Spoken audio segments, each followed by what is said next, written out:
இந்த படத்தை நீங்க பார்த்து முடிக்கும் போது ஒண்ணுமே புரியலையே, என்ன நடக்குதுங்க? இந்த படம் பேர் லவ் 2023 அந்த படம். நம்ம ஹீரோ வந்து பிசினஸ் பண்றாரு. ஆனா பிசினஸ்ல எந்த முன்னேற்றமும் இல்ல. அதனால அதுக்கு வந்து முயற்சி எடுத்துக்கிட்டு இருக்காரு. இதெல்லாம் தெரிஞ்சும் நம்ம ஹீரோயின் வந்து நம்ம ஹீரோவை கல்யாணம் பண்ணிக்கிறாங்க. ஆனா நம்ம ஹீரோ வந்து ஒரு கண்டிஷன் போட்டுறாரு. அதாவது நான் முன்னேற மட்டும் நம்மளுக்கு பிள்ளை எதுவும் வேண்டாம் அப்படின்ற மாதிரி ஒரு கண்டிஷனை போட்டுறாரு.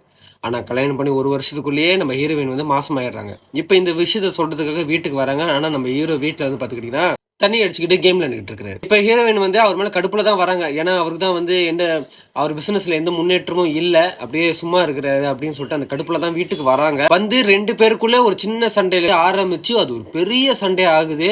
அந்த சண்டையில ஹீரோயின் வந்து நம்ம ஹீரோவை போட்டு அடிக்கிறாங்க. ஒரு கட்டத்துக்கு மேல அவர் கோவப்படுறவரு நம்ம ஹீரோயினை அடிச்சிடறாரு. அடிக்கிறவது ஹீரோயினோட தலை வந்து பாத்துக்கிட்டீங்கன்னா அவங்க 2 பேரும் இருக்கிற அந்த ஃப்ரேம் போட்டோல அவங்க தலைப்பட்டு பொட்டுல அடிபட்டு அதே இடத்துல இறந்து போறாங்க நம்ம ஹீரோயின். இப்ப நம்ம ஹீரோயின் இறந்து போன கையோட நம்ம ஹீரோக்கு ஒரு செகண்ட் ஒண்ணுமே புரியல, என்ன ஆச்சு ஏதாச்சு அப்படின்னு.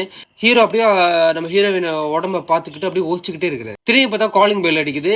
யாரோ வராங்கன்னு தெரிஞ்சுக்கிற ஹீரோ என்ன பண்றாரு, நம்ம ஹீரோயின் உடம்ப எடுத்துட்டு பாத்ரூம்ல வச்சு லாக் பண்ணிடுறாரு. கதவு கண்ணாடி யாருன்னு பார்த்தா நம்ம ஹீரோட ஃப்ரெண்டு.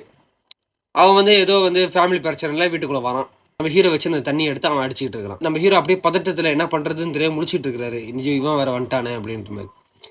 திடீர்னு ஒண்ணு கொஞ்ச நேரம் கழிச்சு பார்த்தா நம்ம ஹீரோட இன்னொரு ஃப்ரெண்டு அவனோட கள்ளக்காதலியை கூட்டிக்கிட்டு ரூம் கிடைக்க மாட்டா ஒரு 1/2 மணி நேரம் அப்படின்னு சொல்லிட்டு அவனும் வரான். இப்ப இவங்களுக்கு மத்தியில நம்ம ஹீரோ வந்து ஹீரோவின் உடம்ப என்ன பண்ணாரு அப்படின்றத வந்து இந்த படம் முடியும் போது பாத்துக்கிட்டீங்கன்னா கடைசியில ஒரு செம்ம ட்விஸ்ட் ஒண்ணு இருக்குதுங்க.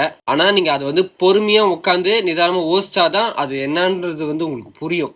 சரிங்களா? ஏன்னா படம் முடியும் போது வேற மாதிரி முடியும். அந்த ட்விஸ்ட் தான் இந்த படத்தை வந்து சுவாரஸ்யம் எங்கேஜா உங்களை அக்கறை வச்சு கொண்டு போகும். சரி, இந்த படம் எங்க பாக்கலாம்னு பாத்தீங்கன்னா பிரைம் வீடியோல இருக்குது. நீங்க வந்து அங்க போய் இந்த படத்தை நீங்க பாத்துக்கலாம். நான் உங்கள் கிரேசி ஜி.